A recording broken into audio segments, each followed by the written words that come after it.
Hi, my beautiful people, and welcome back. We have reached episode 4. Yeah. All right, so I'm a little crazy today, but today feels like a good day. It just feels like a good day to record, except for the fact that I have a zit smacking them on my forehead that my concealer does not want to seem to cover up. Like, hey, girl, do your job, please cover up the concealer. But that is here nor there because we have got an interesting case ahead of us today. And I know that you don't care. You don't care about the zit on my head because we're cool. We're besties. And you're like, hey, I got you, girl. It's fine. So without any more interruptions, I don't know what's up today. I don't know if I have been well caffeinated. I am a little hot. I'm gonna have to take this. I don't know what this thing is called, a shawl type jacket thing. I love it though. So I don't know. We'll see. It's gonna hang out for right now. So if you can't see me on the podcast, I have this cute little jacket thing that was gifted to me for my birthday, and I just love it. So I'm gonna try to wear it and not sew my butt off because it's a little stale in here, a little stale. But thank you so much. Thank you so much for listening. Thank you so much for those of you who have subscribed and liked and messaged me. You don't even know how much it means to me to hear your feedback, good or bad. I will totally take the constructive criticism too. So, like that. Wait, hit that bell. Subscribe, and please leave a review if you're listening from a podcast so that I can reach more people because I would love that. And I love that you're here. So let's get started. We are headed over to Canada today. And if you haven't heard about Mark Andrew Twitchell, we are about to take a dive into what is going to be known as our failed serial killer. Now, unfortunately, well, I'm not gonna spoil it for you. I almost spoiled it. What was I even thinking? I'm just gonna start and I'm gonna let you figure it out as we go, because that's the best kind, right? So Mark was born July 4th of 1979, which I don't know why I thought it was funny that he's born on Independence Day, but then he turns out to be such a creeper. Like, I mean, he's from Canada, so I guess it wasn't really his Independence Day like us in America. But I thought that was really, I don't know. I invested a little bit too much energy into that. But he was born in Edmonton, which is the capital city of Alberta, Canada. I'm not going to lie, I don't know a whole lot about Canada. I would like to go there. I have some amazing friends in Canada, so shout out to my friends in Canada. But I don't know much about it. So hopefully I don't know why I'm rabbit trailing. Let's get back to it. Mark actually comes from a well-adjusted family, and by all accounts, there's no evidence of abuse. There's no evidence of any kind of like frontal lobe damage. So it's just like perfect scenario case that this kid kind of grows up into. There was a blip in their move, and they moved to the Midwest, I guess. But then eventually in the late 90s, they went back to Canada and ended up at North Alberta Institute of Technology, where he graduated in 1999.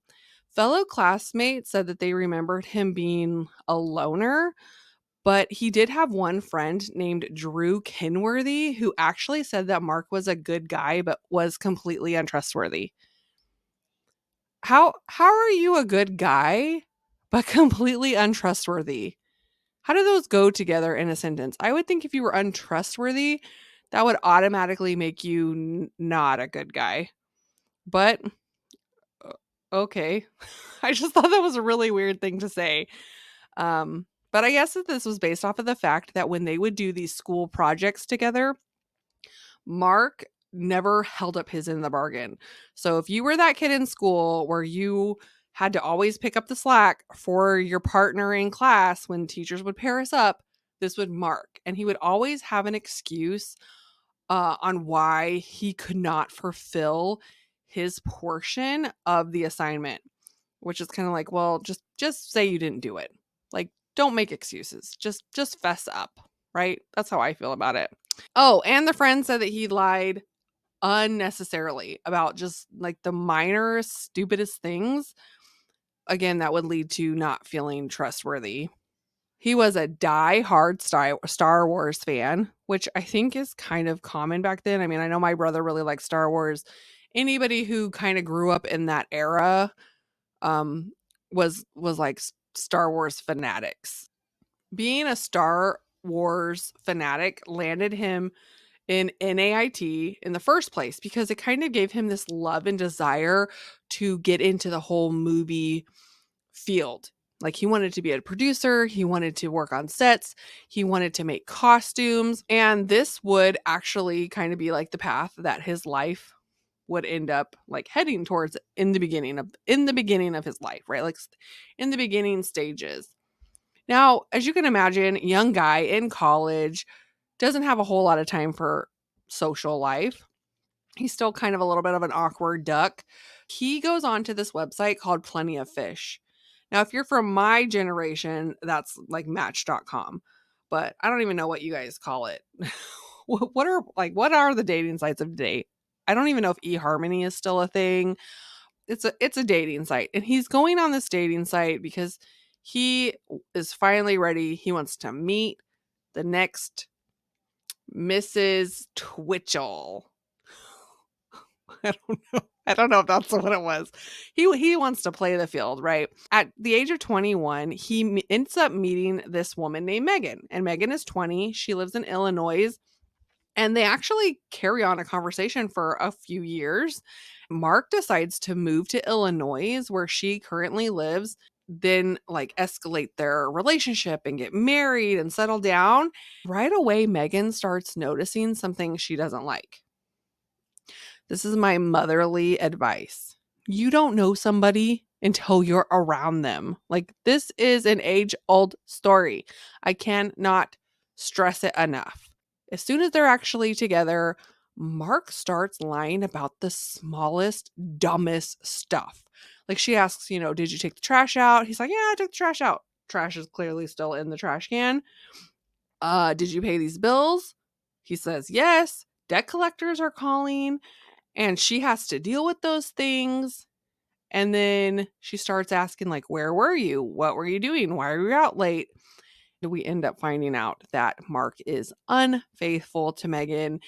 And this is just over and over again. Finally, that's the end of it. That's the last straw. She's like, you're a liar. You're not trustworthy. You're not faithful. And the relationship crumbles. There we go. Right? Megan even mentions that during the time that they're together, she even catches him making these like bogus accounts on Plenty of Fish, but he always has an excuse on what they are. They're bizarre excuses and bizarre identities.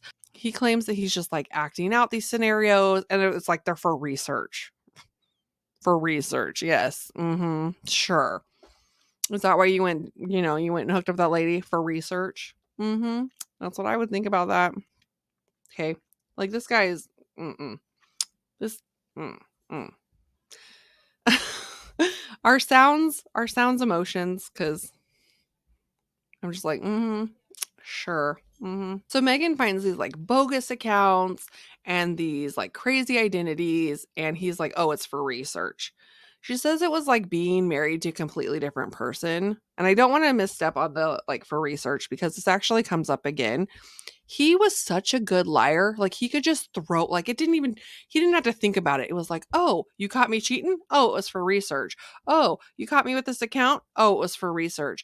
And it was kind of all based back with the fact that he wanted to be this movie producer. So he wanted to like go through all these scenarios so that he had firsthand experience. And it's like, yeah, right. Yeah, right.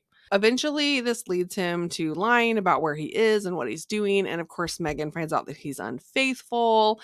And this would lead to Mark moving back home to Canada after the marriage falls apart. During this time that he decides that he's going to make his first ever fan film, and it's going to be about Star Wars. And Mark films this on a green screen at his alma mater in the summer of 2006.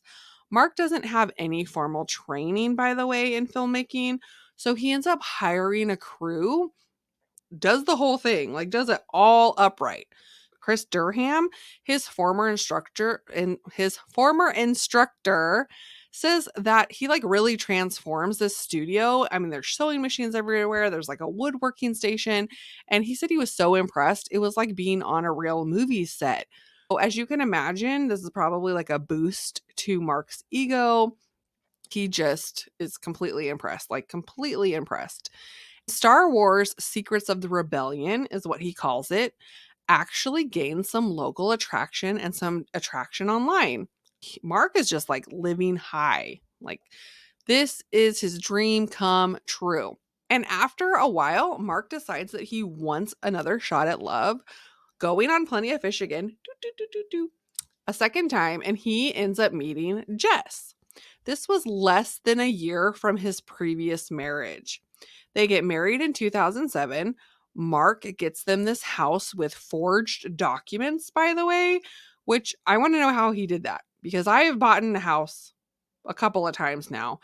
I don't even know how you forge documents to purchase a house. And they end up having their one and only daughter together. He ends up finding a string of sales jobs, one with a paper company, and then one is with like an alarm and security system company. And so these sales jobs is kind of what's keeping him and his family afloat. But he's still very hyper focused on script writing and producing and all of these things. Mark seems to have everything that he wants. His family, he's got his side hobby producer thing, he's got some income, and Jess is just assuming that the whole production thing is a hobby. Like it's just something you're going to do here and there. It's not going to take over our lives. But little did she know, Mark is obsessed with this. He starts spending money that they don't have on these things. So she's kind of like stressed out. They have a young child together. She's not too happy, right? Like she's just not thrilled about his spending money and time doing these endeavors. Mark's making all of his costumes in great detail, by the way. It was said that his masterpiece was a bumblebee from the Transformers, where he even won first place in a 2007 Halloween costume contest held by the Edmonton radio station The Bear. After the Star Wars short film, he tries his hand at a comedy called Day Players, but his genre would dramatically change from like sci-fi and comedy to horror films. Mark wrote and directed an 8-minute horror movie called The House of Cards in a rented garage located in south end of Edmonton. Okay, let me tell you the plot of this story because it comes in. It comes into our whole entire story. This plot is about a guy who goes online and catfishes and like lures people to his garage and then he kills them. Okay. Now, this whole spin, right? Luring like philandering men off of dating websites and killing them. He becomes utterly obsessed with the TV show Dexter. Like, have you seen that show? I actually haven't seen that show, but I did get it because I want to see it because now I'm invested. Dexter is this guy. This is what I learned. I haven't seen it, but this is what I researched. This guy that kind of works closely with police, but he's basically like a vigilante type serial killer. And I guess you really relate to him because he's like a nice human guy, but he's also a serial killer. I don't know how I'm going to feel about it, but I am interested to watch it. So Mark just becomes infatuated with Dexter. He even goes as far as sending letters to all of his neighbors that are surrounding this rented garage, saying that if they hear screaming coming from the garage, not to be alarmed because he's making a horror movie. Yeah. Yeah. Like that would be a red flag to me if I was a neighbor and somebody came over and like, even if they like knocked on my door and was like, hey, you know, like just a heads up, if you hear screaming coming from my house, I'm totally making a movie. I'd be like, yeah, yeah, really? 911? Yeah, my neighbor's crazy. Please go. I would be like, that's weird. Maybe that's just me, but Mark decides to go on Plenty of Fish again, while still married, mind you, with the intent to catfish men, and he wants to actually live out his Dexter fantasies. He first comes up with this idea that he is going to take photos from another dating website and he's going to put them on his profile. And this first blonde bombshell is going to be named Sheena. Yep, that's his female persona. He describes himself as a very desirable woman. There's plenty of men messaging Mark thinking that he's Sheena, this beautiful woman. But Mark has to be smart about this because he wants to make sure that he can overpower these guys. So he's not going to get anybody that's too tall. He's not going to get anybody that's like super into weightlifting or wrestling or boxing or any of this kind of stuff. He wants somebody who he's like, I can take that guy. He finally decides that he's got his eye set on a specific person, and this is going to fulfill his Dexter fantasies. He is going to start being a serial killer. Mark says that he actually wants to commit a murder and just see what it would truly feel like for him to do that himself. It sounds psychotic to me. Yeah, it does. So Mark, pretending to be Sheena, decides that when he's ready to move forward, Sheena invites Jill Tetrell to meet up. Jill Tetrell, a 33-year-old high-tech contractor, decided to go on Plenty of Fish to see if he could expand his social life. He had just moved to the area and was newly separated. This is when he comes across the profile of Sheena. Sheena was described to be 5'6" and a blonde-haired, blue-eyed bombshell. They spoke for a while, and when Mark, pretending to be Sheena, decides that he's ready to move forward, Sheena invites Jill to meet up. The meetup would be at the rented studio garage, where Mark had basically made his own makeshift replica of this Dexter's lab, with even as close as possible a kill kit replica as seen on the show. He also had movie props in there like fake guns, stun guns, and metal pipes. There was a green curtain that was hung for him to hide behind, and then there was plastic sheeting also hung and like taped, and this was going to catch blood splatter. So these two made plans to meet up at 7 p.m. on October 3rd of 2008. Now, Jill, following the instructions to meet up with Sheena at her garage, he never thought to tell anybody about where he was going because this was an innocent petite woman. Jill said that Sheena was intelligent and yet like knew what she wanted. Basically, she was in control of the whole entire date, and he didn't mind because he actually really liked this in her. Like it was kind of like she knew what she wanted when she wanted it, and that to him was very attractive versus the girls that are kind of like undecisive. Jill decides to take a leap of faith and meet this woman. I mean, why not? Like, this could be the one. With endless possibilities, a few minutes past 7, he arrives and parks right in front of this open door garage. He walks inside to meet Sheena, but their room is completely pitch black. Within a matter of seconds, someone is attacking him with a stun gun, and Jill is thinking, like, what on earth is going on? And he's being prodded with something blue, and the light is illuminating the room, and he sees a man towering over him wearing a hockey mask. Complete fear just washes over him. This is that moment that he realizes there's not a date. The date is not happening, and he is in a bad situation. So Mark's thinking, just like the movies, he's going to stun him and the guy's just going to like fall down or be like knocked out and paralyzed. That's not what happens. Mark quickly, who's quick on his feet, pulls out a gun. Jill is pushed to the ground and his eyes are covered with duct tape. And so Jill is thinking like, what? Oh my goodness, if I die, this is what people aren't going to know how to find me. They don't know where I am. I'm just going to go missing. Like all of my loved ones are not going to have any idea what happened to me. His fight or flight instinct takes over, and he just decides he's going to fight to the death. Like if he's going to go out, he's going to go out his way. He is willing to get shot as long as he can get out of there. If he can survive the situation, it's like I just need to get out of here.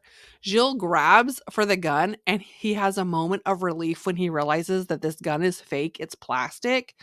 So he's getting like, they're in this tussle, right? And with every like punch and hit, they're moving actually closer to the door. So as soon as Jill gets the opportunity, he like ducks out the door and he's like trying to get out of there. But unfortunately, what ends up happening is all those prodding with the stun gun kind of like catches up, like the adrenaline kind of subsides, and his legs just like turn into jello. So he's outside of the garage, he's on the ground, and Mark is still like punching at him and trying to drag him back into the garage. And two people, a couple out for a stroll, ends up walking by. Jill is like screaming, "Help me!" Like this guy's trying to rob me because he still doesn't know what's going on. And Mark's like, "Oh, we're just playing around. It's everything's fine. Just go on your way."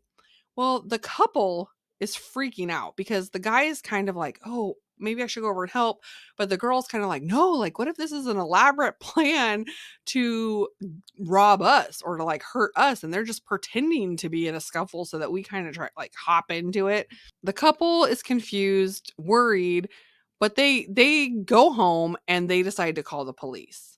When this all goes down, Mark has the like panic attack moment of, I'm going to get caught, the police are going to show up. So he runs back into the garage, closes everything down, locks stuff up, like collects what he can, and he bounces. And Jill manages to get to his truck and drive off. So the couple, they are waiting for the police, and when the police arrive, they take him back to the scene of the crime, and there's nobody around. You know, all the lights are off, everything's closed up tight. There's not really anything that they can do. They don't know who this guy is that was screaming, you know, that he's in trouble. They don't know who this other they don't know what's going on. They can't really do much about it. So the police leave, and that's kind of the end of the investigation portion. Now, Gilles, on his way home, kind of like talks himself down as like maybe that wasn't as big of a deal as I thought it was. He's kind of embarrassed. He just decides that he's not going to call the police. Like, he's not going to. No, he's feeling a little bit like, okay, the couple, like, they didn't really believe me. Are the police going to believe me? He goes on Plenty of Fish. The Sheena account is already, everything's wiped out. It's gone, deleted. He's thinking, I have no evidence. And he just doesn't know what to do. He's embarrassed. He doesn't know what to do. Now, even though the couple didn't help, this actually saved his life. Because those people walked by at the proper time, yay them, even though they did not jump in to help. I don't know. Would you have jumped in to help? I don't know. Mark is thinking the police are going to show up at any minute. So when they don't show up, he's like, okay, maybe I can get away with this. Nobody showed up to save this guy. Nobody came around asking me to investigate like my garage. So he's starting to have a boost. Like I could do this, you know.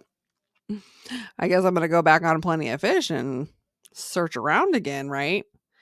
Now, not long after, and I'm literally talking like a week later, Mark goes back onto Plenty of Fish with his confidence boosted, and mind you, he's learning some things. He's like, okay, the stun gun didn't work, so I got to figure out my next plan, and I got to be smart about it.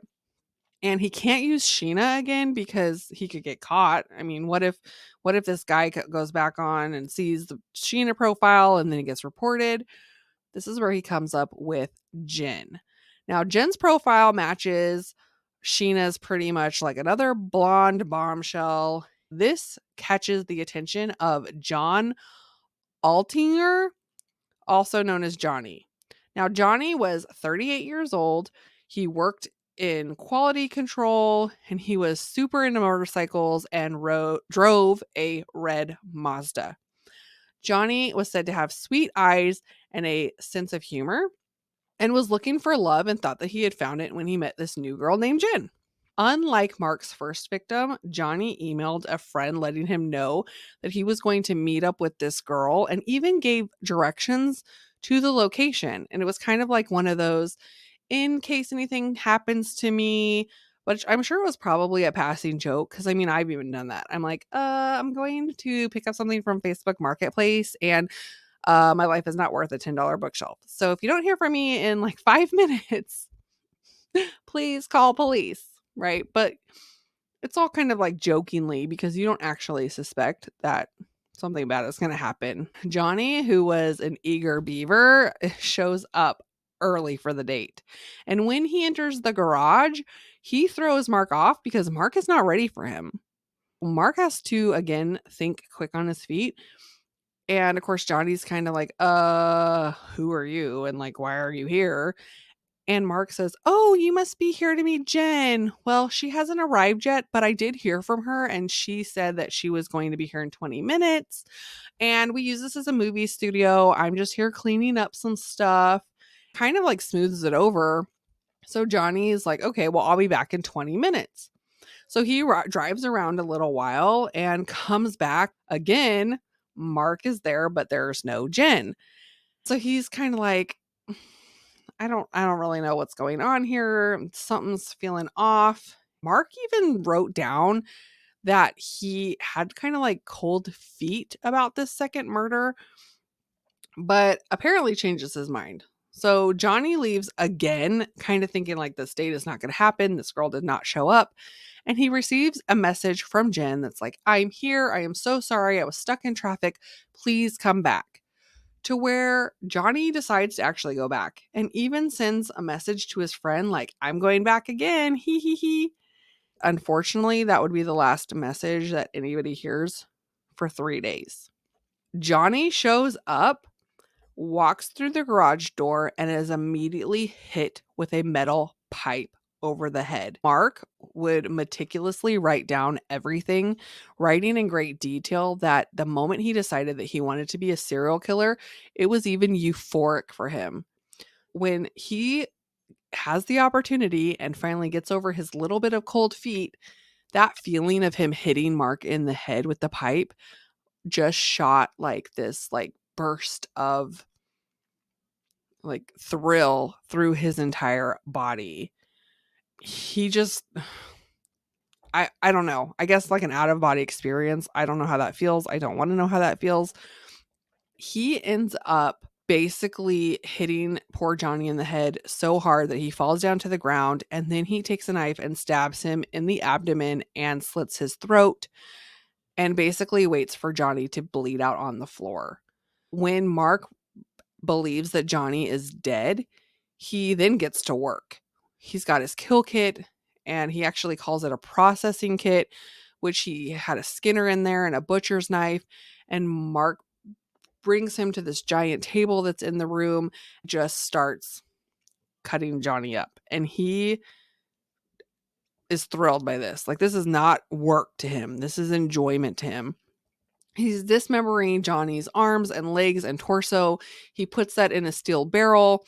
And then Mark plays with Johnny's head as if it's just a toy, saying that he even made the mouth go up and down as if he and Johnny were having conversations. Just gave me really sick freak vibes. That's so disgusting and so demented. He was just really enjoying himself. He puts all of the stuff in the barrel. He does like a kind of cleanup job.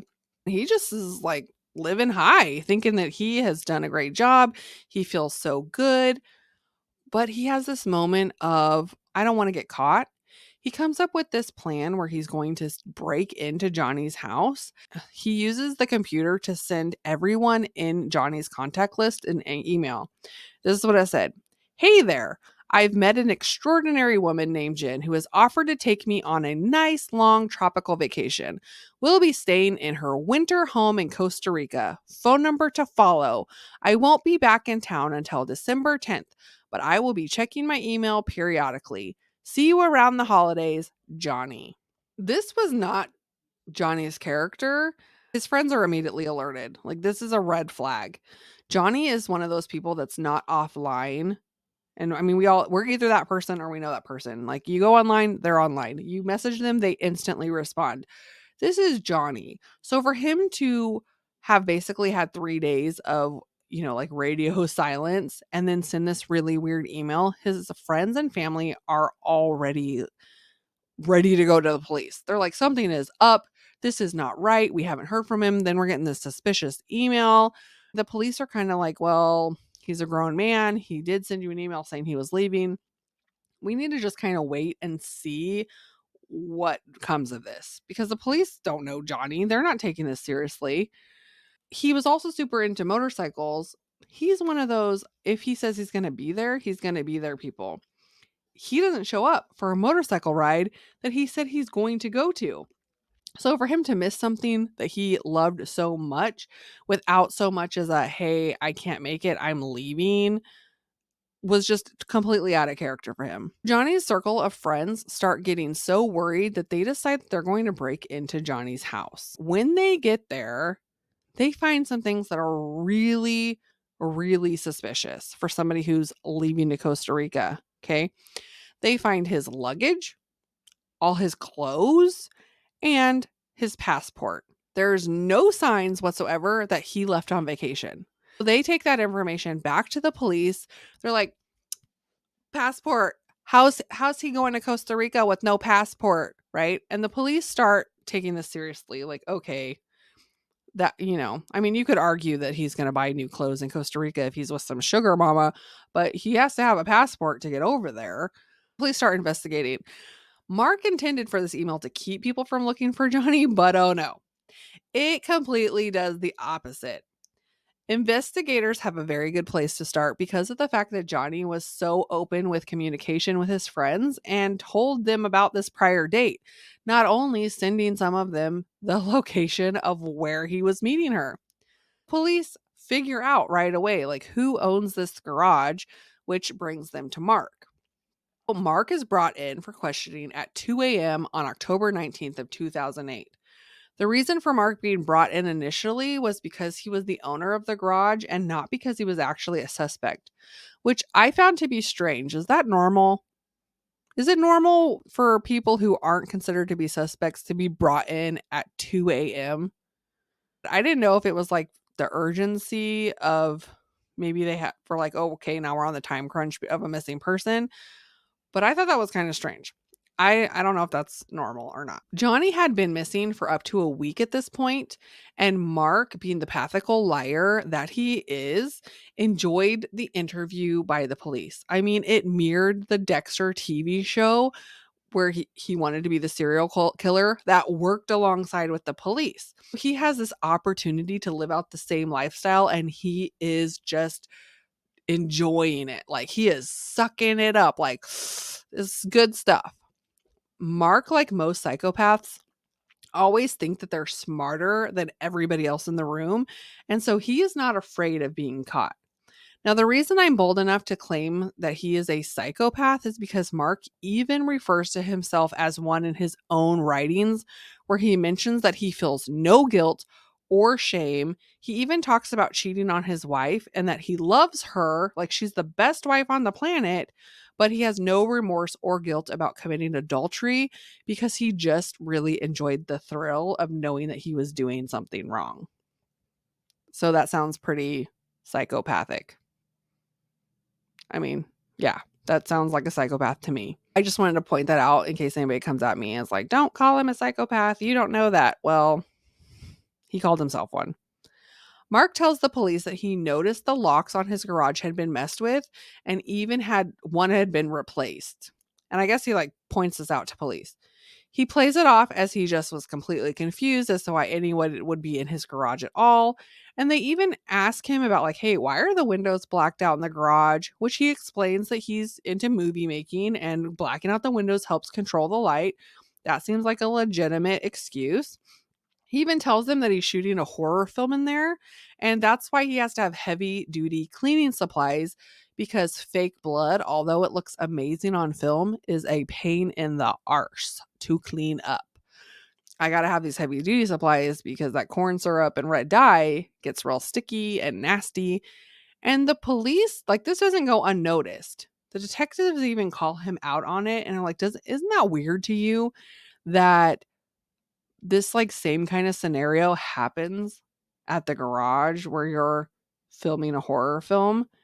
And Mark agrees, even saying that when he got the call about what had been going on and the similarities in the situation, it gave him chills down his spine. A special detective is brought in to watch Mark's mannerisms and ask him questions. And this guy thinks, like, wow, Mark is totally trustworthy. Every question he has, he's got an answer for. I mean, he just looks so relaxed. This guy passes, according to the detective, with flying colors. Yeah, this guy's not the killer. So sure, there was some odd coincidences, but the police have no real reason to suspect Mark at this point. It's back to the neighbors for more clues and more investigation. They end up coming across that couple who saw the previous attacks. Of course, the couple is horrified because they believe during the questioning that they actually witnessed someone's last moments in life. But the police figure out that the attack that the couple saw was similar, but it was a week prior, meaning they couldn't have seen Johnny. Who was this other guy, and was he also missing?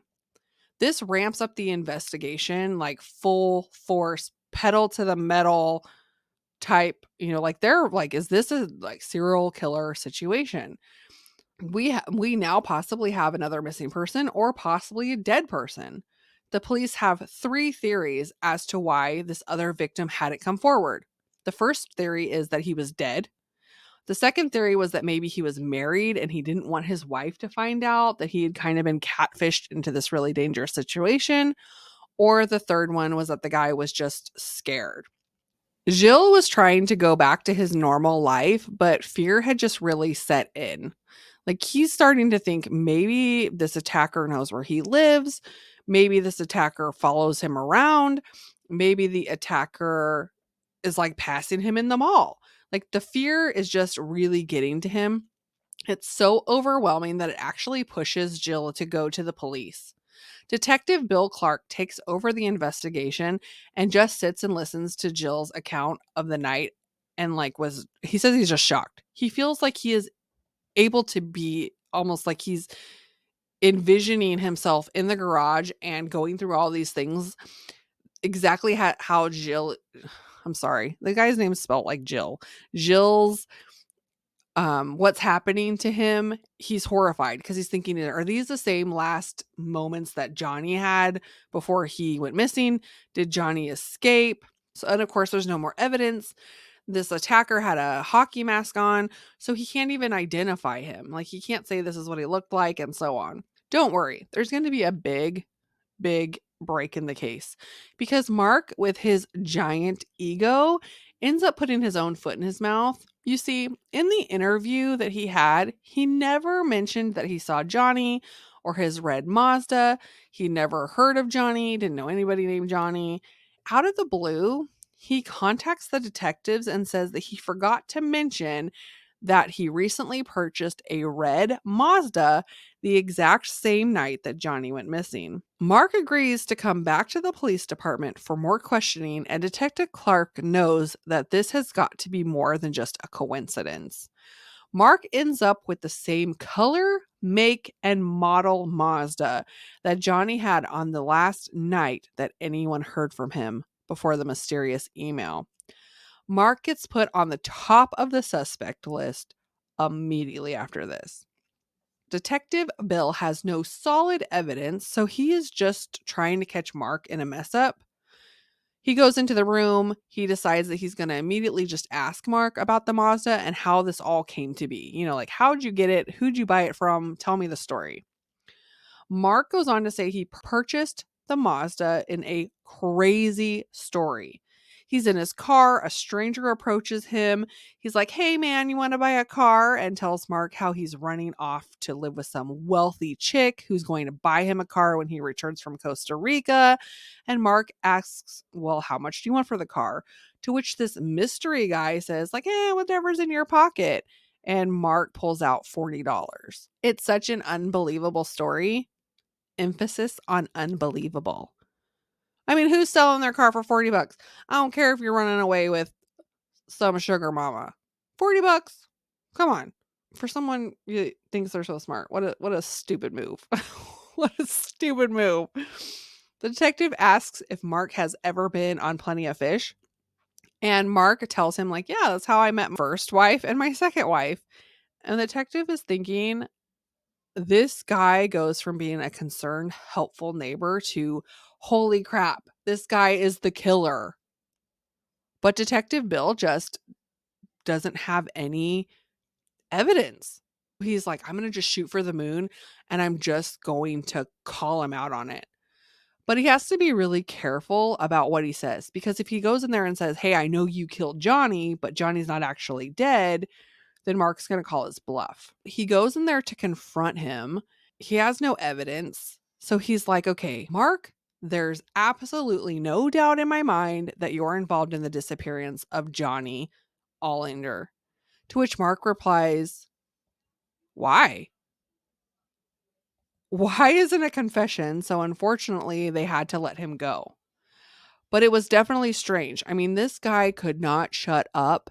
And when he's confronted, he sits there for like 10 seconds and then goes, why? I'm assuming in his mind, he's thinking, I'm so smart. Like, how did you guys get to that conclusion? But the detectives, unfortunately, have to let him go because that's not a confession and they have no evidence. So in a last ditch effort, the detective tells Mark, like, hey, you should really fess up because this guilt is just going to eat away at you and you're not going to be able to live with yourself. To the detective's amazement, Mark replies, you'd be amazed at what I can live with. Talk about chills to have someone say that to you. Of course, a psychopath mentality, like he's like, I don't feel guilt. This isn't gonna eat me alive. Well, Mark walks out of the door and they have to let him leave. But my instinct, I'd be like, nope, sit down. Like, that's a confession. I don't care. Like, we're gonna take this to the jury. Like, who says that? Come on, man. Come on. You're a creeper. We all know it. Take him to jail. Authorities have to get a search warrant. They check Mark's garage, his car, his house, and the items collected were a hockey mask, a bloody barrel, a stun gun, and a post-it note that says kill room clean sweep. Basically like this post-it note with a list of his like to-dos, and it says kill room clean sweep on this post-it note. Okie dokie. They also confiscate his computer where they find 2 documents that are recovered from the trash. These documents go into full detail of the attacks and his mindset.